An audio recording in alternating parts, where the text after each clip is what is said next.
The billionaire's contract was strict. Never fall for an employee until she became his only weakness. Freeman Marsh's office was a monument to absolute control, 50 floors above the city, its glass walls mirroring the cold, glittering ambition of its owner. Everything here, the huge, imported black walnut desk, the clinically organized reports, the silence broken only by the faint hum of the metropolis, screamed Marsh Global, efficiency and isolation. Freeman, immaculately dressed in a dark suit, was control personified, a man whose success was built on flawless execution and zero emotional risk. At 42, Freeman ran the global firm with a singular, self-imposed regulation, a personal covenant known only in the deepest part of his mind, the billionaire's contract. The first and most stringent clause, learned in the bloody fallout of a past corporate betrayal, was non-negotiable. Never fall for an employee. This rule kept his environment sterile and predictable, a necessity for a man obsessed with maintaining professional distance and guarding his power. His rule was absolute until a high-stakes, late-night negotiation brought his new corporate counsel, Lynn Jones, into the orbit of his control. The intercom buzzed, pulling him from the endless stream of data on his monitor. "Ms. Jones just closed the merger agreement, Mr. Marsh. She's waiting on the final sign-off." Freeman looked up. Lynn, tall and utterly striking in a fitted red dress, her dark, naturally curly hair a beautiful storm against the backdrop of the glittering city, stood leaning against the panoramic glass. Her brilliance was undeniable, but the unspoken tension between them was electric and dangerous. She wasn't just an employee. She was an irresistible force standing directly in the path of his contract. Act 1. The Unyielding Rule. Chapter 1. The Professional Gauntlet. The tension that had crackled in his office during the merger sign-off only intensified as the week began. Freeman Marsh, rigidly committed to the separation of life and business, attempted to relegate Lynn Jones to her proper, professional category, exceptionally competent corporate counsel. He threw her into a crucial, high-stakes litigation involving a hostile activist investor who threatened to dismantle Marsh Global's latest acquisition. It was a gauntlet meant to test her mettle and, more importantly, occupy his mind with her legal skill rather than her disruptive presence. From the observation booth overlooking the boardroom, where she conducted the strategy sessions, Freeman watched the test unfold. Lynn was relentless.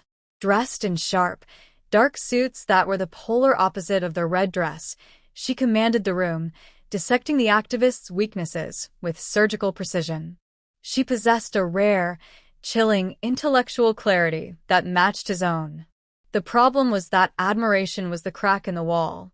Every sharp glance, every confident adjustment of her posture, every brilliant, successful argument she made, served to deepen the fissure in the billionaire's contract.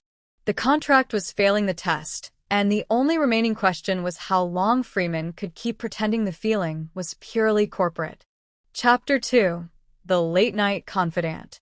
The quiet of the 50th floor was absolute, broken only by the rhythmic clack of their keyboards and the occasional hiss of the automatic coffee machine. It was well past midnight, and the high-stakes litigation demanded their physical and mental presence. As they worked side by side, poring over dense contracts, the professional bubble Freeman relied on began to dissolve under the pressure of proximity. He found himself anticipating not just her legal insights, but the quiet concentration in her eyes. Lynn paused, resting her elbows on the mahogany table. "You treat this company like a fortress, Mr. Marsh," she observed, her voice low. "No one gets in and nothing gets out. That kind of control must be exhausting." Freeman stiffened.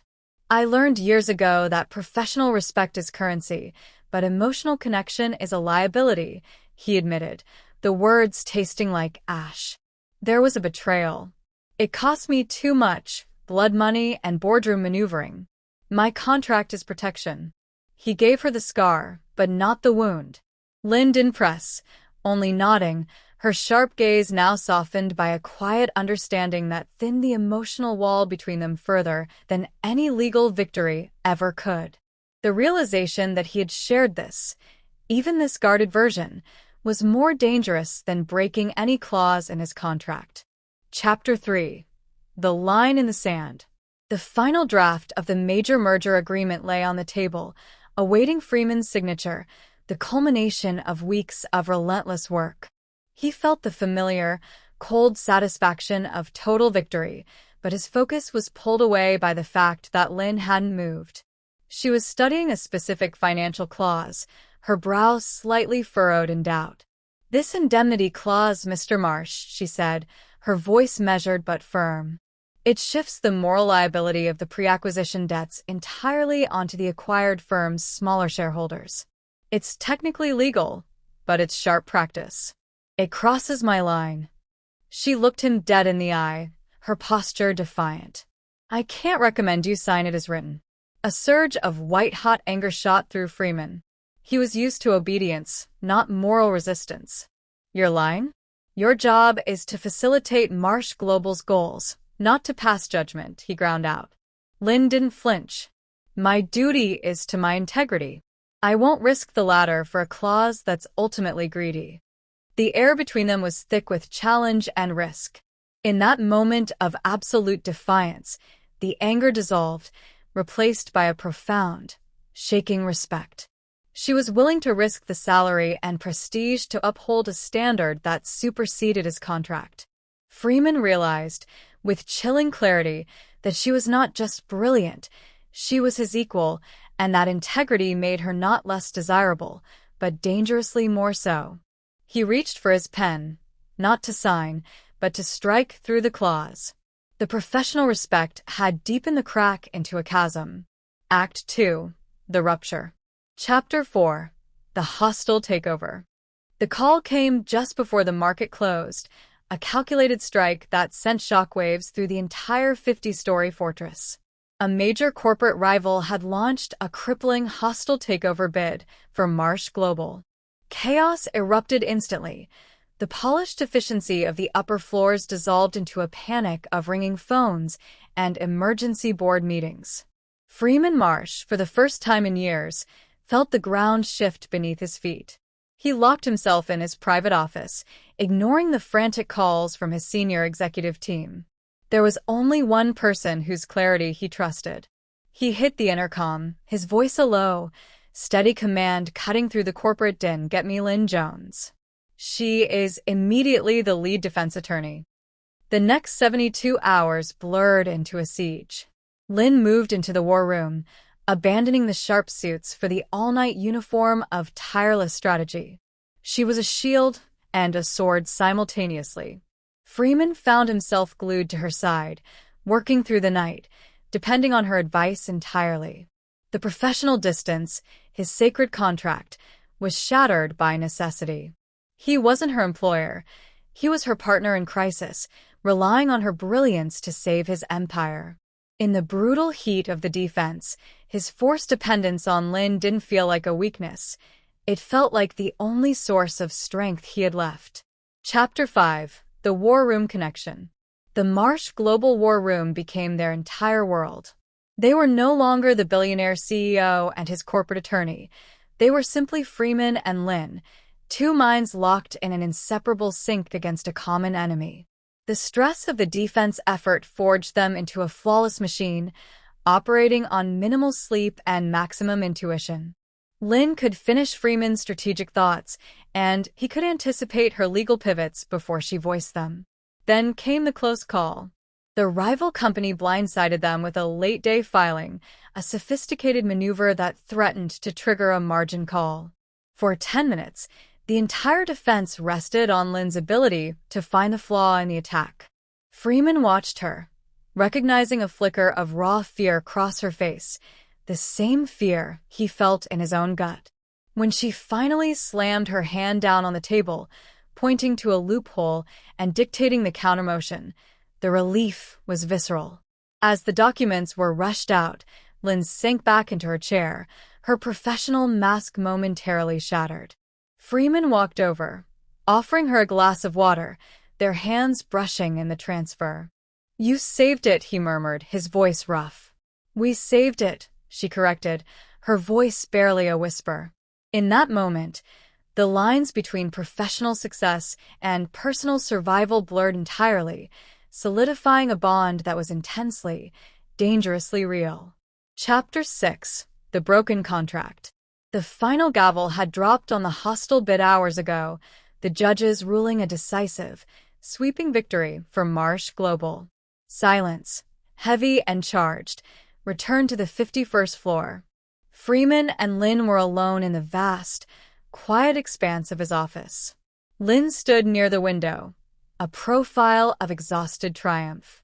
Freeman walked toward her, no longer the CEO approaching his counsel, but a man driven by a force that had been building for weeks. He had spent his adult life constructing the Billionaire's Contract, a document designed to prevent this exact moment, the surrender of control. He didn't speak. He reached out, cupping her face, his thumb tracing the curve of her jaw. Lynn's eyes fluttered closed, accepting the inevitable.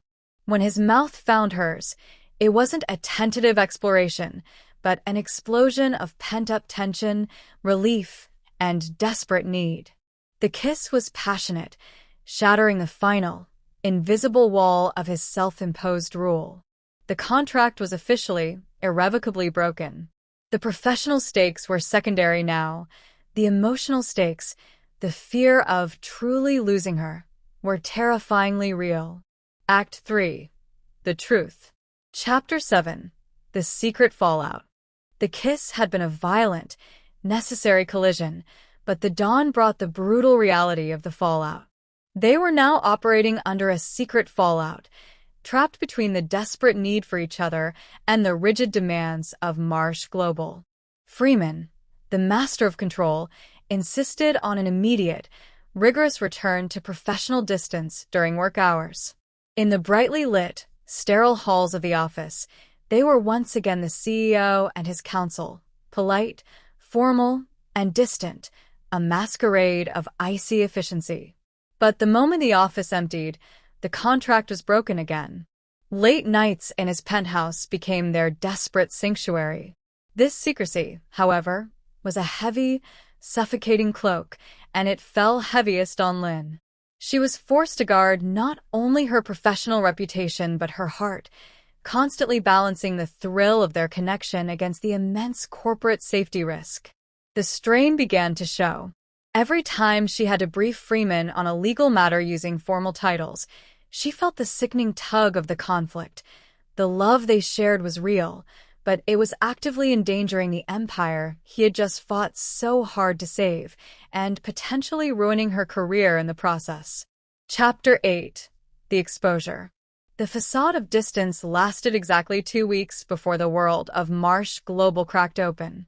The discovery wasn't made by a rival company, but by a jealous board member who laid out the damning evidence. The scandal would violate the firm's strict moral clauses regarding executive conduct, triggered by the very charter Freeman had designed for ironclad control. The board meeting held the next morning was an inquisition. Freeman was handed the ultimatum. He had 24 hours to publicly terminate Lynn Jones, citing professional misconduct, or the board would be forced to vote him out as CEO, costing him his life's work. This was the true, external climax.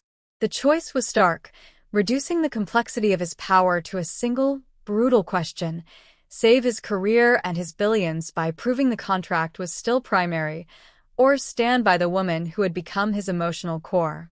He looked at the paperwork detailing Lynn's termination, the pen feeling like a weapon in his hand.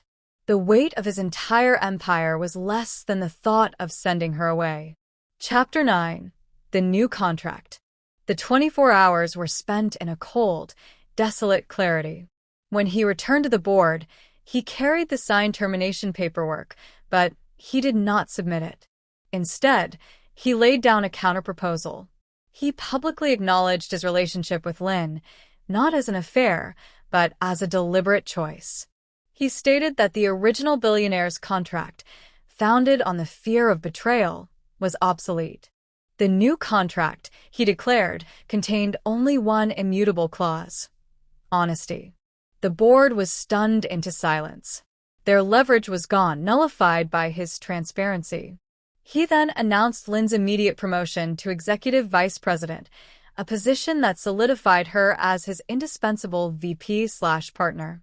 He did not ask for permission. He declared a new reality. Lynn, who had watched the entire confrontation from the doorway, walked into the room. Her acceptance was in her steady gaze and the quiet, fierce pride in her posture as she took her place beside him. Freeman Marsh had relinquished the suffocating control that had defined his success, proving that his so-called weakness, his love for Lynn, was, in fact, the greatest strength that finally made him whole.